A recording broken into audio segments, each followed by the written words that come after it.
masih bersama kami di saatnya Perempuan Bicara dan masih ngobrol-ngobrol dengan Profesor Insinyur Sofia Alisjahbana. Nah, sekarang ngobrol-ngobrol soal kesibukannya sekarang, yaitu sebagai rektor di Universitas Bakri. Nah, menurut Ibu sendiri nih, apa sih tantangan perguruan tinggi sekarang? Ya, dengan pengalaman saya selama praktis berapa tahun ya sekarang udah 30 tahunan ya seperti itu ya Iya. di dunia perguruan tinggi. Memang tantangannya menjadi lebih banyak ya, terutama kalau saya lihat adanya juga perguruan tinggi asing yang masuk ke Indonesia Iya. ya. Kemudian juga kita harus menghadapi juga yang namanya globalisasi ya, internasionalisasi. Iya. Dan juga yang paling banyak sekarang ini dihadapi, terutama ini dalam pandemik seperti ini. Karena pembelajaran semuanya adalah praktis ya online ya. Online. Jadi online itu ya memerlukan sebuah portal akademik yang cukup bagus ya. Jadi kalau perguruan tingginya memiliki sistem IT yang baik dan juga dosen-dosennya yang berkualitas, tentu pembelajaran akan masih tetap berlangsung dengan baik walaupun secara online seperti itu. Apa sih kekurangan dari online atau kelebihan dari online, Ibu?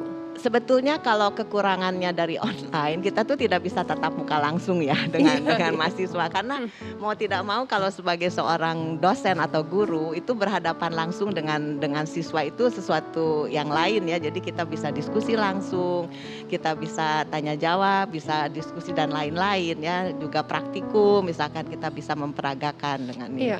Nah, ada keuntungannya secara online itu adalah kalau sistem IT-nya bagus, itu kita bisa menjangkau ke berbagai daerah yang terpencil ya, Iya. terutama tapi kalau ada jaringannya juga bagus.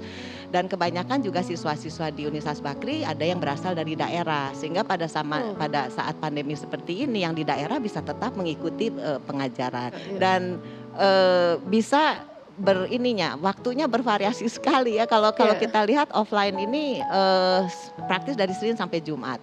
Tapi kalau secara online seperti ini kadang bisa juga Sabtu, bisa Minggu, bisa malam, bisa Nah, kalau pagi kayak gitu ya. respon dari mahasiswa gimana itu Bu menghadapi perubahan skema pembelajaran seperti sekarang ini? Ya, pertama-tama mereka agak merasa kesulitan ya di awal sekali pandemik. Tapi sesudah mereka terbiasa dan juga ada bantuan kuota internet dari pemerintah, itu juga mereka jadi bisa mengikuti perkuliahan secara online.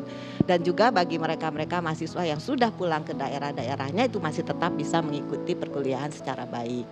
Tentunya juga itu harus juga didukung oleh kemampuan para dosennya. Karena mengajar secara online tuh ya mesti berlatih juga ya. Pas di awal itu juga rada kagok juga ya kalau kita seperti bicara jadi seperti satu arah ya, karena kan kita tanya bagaimana, mengerti apa tidak ya. Kalau mereka lagi off mic-nya kan tentu ini ya. Jadi itu kadang-kadang juga masih harus kita dilatih juga para dosen untuk dapat memberikan perkuliahan secara online seperti Jadi itu. real sebenarnya terasa begitu ya Bu Sofia, karena kan tadi kalau dikatakan kita masih transisi nih, Iya. biasa daring kan nggak gampang ya Bu. Iya. Tapi kalau pengajaran kan nyawanya ada di mahasiswa Ya, ya gitu. betul.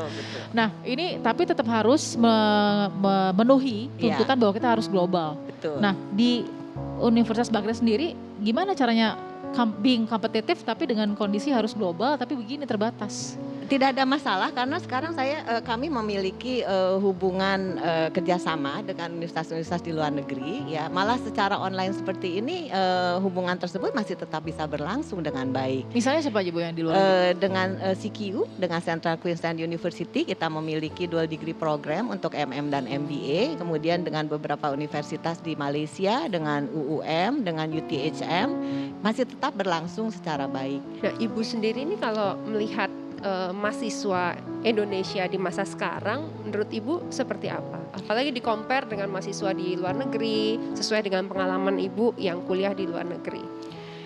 Tidak kalah mahasiswa-mahasiswa di Indonesia juga sangat baik ya. Mereka itu juga keinginan untuk belajar, kemudian keinginan untuk maju. Karena saya juga sering sekali mendapatkan permohonan dari mahasiswa-mahasiswa atau alumni Universitas Bakri untuk studi lanjut. Jadi minta rekomendasi kepada saya. Jadi cukup banyak. Jadi keinginan untuk maju tuh tetap tetap ada ya, dan saya sih cukup bangga sekali karena dari alumni Universitas Bakri ini cukup banyak yang sebelum pandemi itu mendapatkan beasiswa dari LPDP, Oh, wow. kemudian studi lanjut ya seperti itu. Oke, oke. Nah, ini aku tuh dari tadi kan yang pas Ibu Sofia pertama masuk, ingat gak? Ya ampun, singset banget. Aku bilang gitu kan. Aku tahu ini rahasianya. Ternyata hobinya badminton. iya. Sampai sekarang masih hobi badminton, Bu. Badminton nggak terlalu hobi sih. Ini kan jadi hobinya olahraganya apa?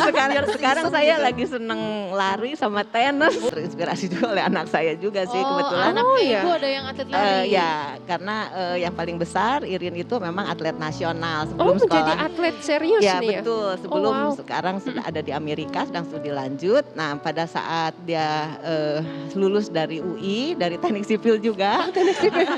Jadi baru Nurun dia ya? gantung sepatunya lah. Jadi Oh, berarti selesai. mengikuti jejak juga di dunia akademi sama Ibu teknik juga ya? Ya, Tapi teknik sipil. lari juga. Lari juga. Suka olahraga dan kembali ke juga Indonesia, Bu? teknik. Insya Allah harus dipanggil juga nih. Luar biasa Oh, banget. ini ya balas dendam ya Bu ya? Bu, dibeliin tiket, Bu. Dibeliin tiket. Betul. Lagi Luar harus biasa seperti itu. sekali sih Bu. Saya Luar bisa biasa. merasakan nilai nasionalisme yang sangat tinggi dari seorang Iya. Ibu Sofia Alisjahbana, seorang profesor dan insinyur juga yang sangat rendah hati Bu, kita rasakan di sini berbagi menjadi tokoh inspiratif. Dan yang bisa kita ambil adalah Ibu adalah seorang yang tidak membatasi diri, walaupun pada awalnya memulai pasti ada keterbatasan. Dan menyukai apa yang Ibu lakukan, Iya. sehingga bersungguh-sungguh dalam melakukannya hingga sampai ke tujuan. Ini pelajaran yang luar biasa sekali Bu, Iya. mudah-mudahan perempuan juga tidak membatasi dirinya. Betul. Ternyata kemampuannya banyak sekali yang bisa diciptakan dan dilahirkan untuk diteruskan nanti. Iya. Sebagai ibu nih, transfer knowledge sama Iya. semua perempuan yang ada di Indonesia. Terima kasih Ibu Sofia Sama-sama. Alisjahbana. Terima kasih, Terima kasih, Bu. sehat Sama-sama. selalu, Terima kasih, Ibu, Bu. sukses selalu. Dan terus menginspirasi. Kita sangat terinspirasi dan Ibu Sofia juga bersama kita. Kita pamit dulu ya di kali ini. Saatnya Perempuan Bicara akan kembali lagi minggu depan bersama dengan sister saya di sini. Ada Olga Lydia, Sampai jumpa minggu depan. ada kemudian Sahila Hisham, Bye-bye. dan